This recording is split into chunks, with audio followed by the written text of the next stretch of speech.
you know it's possible. But if you're not able to see it, it may not even be real to you. It may be something on TV. Right. So if your only experience is through the tube, you know, that you did not have that family lineage that you had, it's a tougher road, would it not be, for someone who wanted to strike out on their own like that? It's a tougher road, but whereas many years ago, the community was very segregated, and so your visibility was very limited.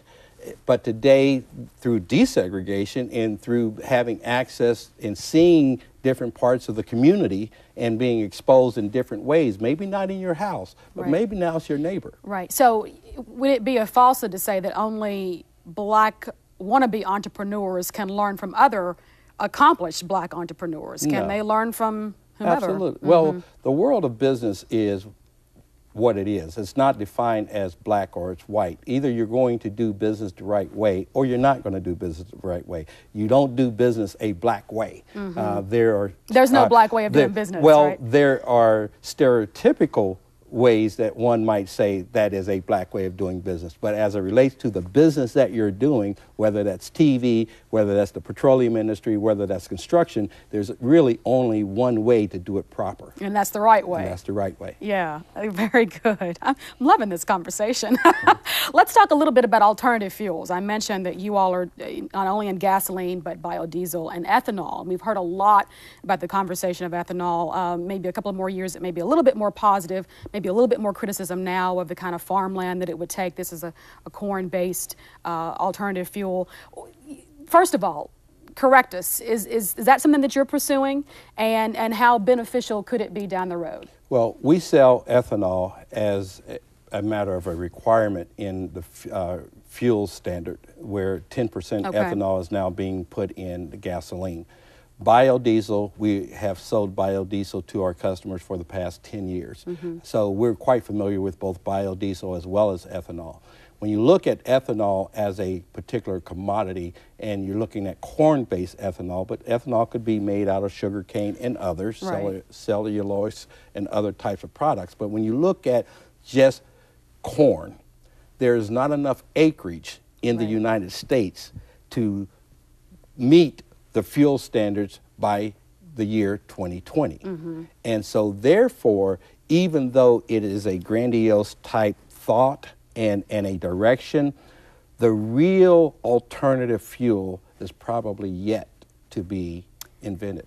Really? You probably have not yet seen it. So are we putting too much of our eggs in one basket, as they were saying, by thinking that ethanol is the savior of our energy issues? Well, I think what you have is a public perception that everything is ethanol, but I think on an industry perception, a reality is already there, and they already are looking at other alternatives. And the rest of us just don't know that. The rest of you haven't gotten there yet. We're slow to get it, you know? Well, we have to wait for the national media to tell us. You only get what you're told. Yeah. What do you think about our energy situation that we're in now and the energy issues that face us? And do you think that African Americans pay particular attention to environmental issues, considering that we're often the most impacted by them? You know, we suffer from asthma more and all these other diseases that are environmental causes of some of our illnesses. Do you think that African Americans are getting a part of this new social movement that is called environmentalism? Well, I live in a real world. And I think as the African American community as a whole, they totally ignore it. Even though they are probably the most impacted, they are probably the least group of individuals that's standing up and saying that we don't want that in our backyard. What you pretty much have is a political war. I sell fossil fuels, which is primarily gasoline and diesel fuel. The major oil companies have $1 trillion in the ground throughout this world, along with other governments. They're not going to stop selling fossil fuels. They are not going to get in the agricultural field and start farming. So you have a political environment that is saying that we are going to change the way we are polluting our air and what we're doing to decrease overall emissions into the air. Mm-hmm. And you have a industry that's saying, I'm not going to sit there and let you put me out of business. Right, and has the money to make sure it doesn't happen. Well, has the money to at least affect the outcome. Okay. All right? You say it your way, I'll say it mine. And in doing that, whereas there was a lot of conversation about the price of fuel being at $4 this time of the year. And when you heard in January and February, they say by July and August, we'd have $4 a gallon gas again. Well, alternatives don't do well when gasoline is cheap because there's not enough money to invest. Okay. And if their product costs more than gasoline, you're not going to buy it. Right. So if you keep the cost of gasoline low, then it's harder for alternatives to get legs. Right. All right. And you can't put investment. So you've got a lot of plants, ethanol plants and biodiesel plants being bankrupt, going out of business. So a lot of that big push kind of got brakes on it because they took the money out of it. All right. So there may be more subtle wars that's going on, but you've got an administration that is determined.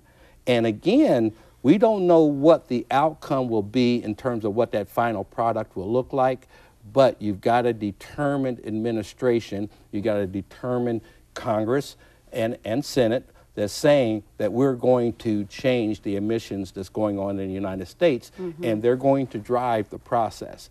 It's going to be a different balance. It's not going to look like what we appear or what we think it's going to look like, but something is going to change. But gasoline will be here for a long time. Right. And so would it be fair to say that you would be an enemy of other alternative fuels that could essentially put you out of business if they were ever to get legs, as you say? No.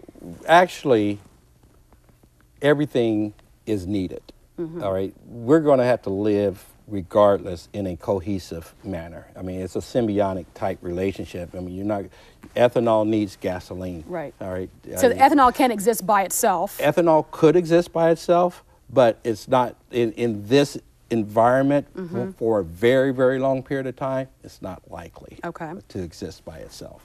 So even biodiesel, where we might burn a B20, okay, well, that means what? That means 80% diesel fuel, 20% biofuels, okay, which could be soy-based or even animal fat. So there's still going to be a need and a requirement and a demand for fossil fuels.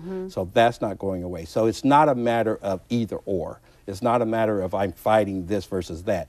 There is a fear, obviously, and a protection of your territory, and also a desire to get more market share. But ethanol, even if the farmers had all they could produce, they could not produce what is being mandated. Right. So, you can run a long way. If you can run as fast as you can run and still never get there, you probably will be happy anyway. Right. Solar energy, where does that fit into this debate? I think solar is a very solid alternative. Once it's in place, it has multiple uses. It has uses in the automotive space as well as the electric power utility space. When you look at wind power has kind of been looked on a little bit differently. It was rolling really, really fast, and then they began to find out that wind power might be just slightly more expensive than regular gas, coal-fired energy. So therefore, the brakes started being put on wind power.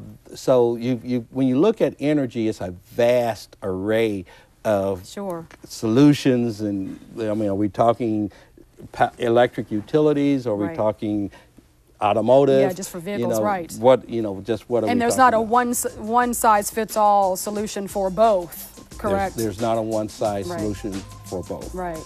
However, you hear, things like if we went with a nuclear battery, your vehicle could run off of that for maybe 20, 30 years.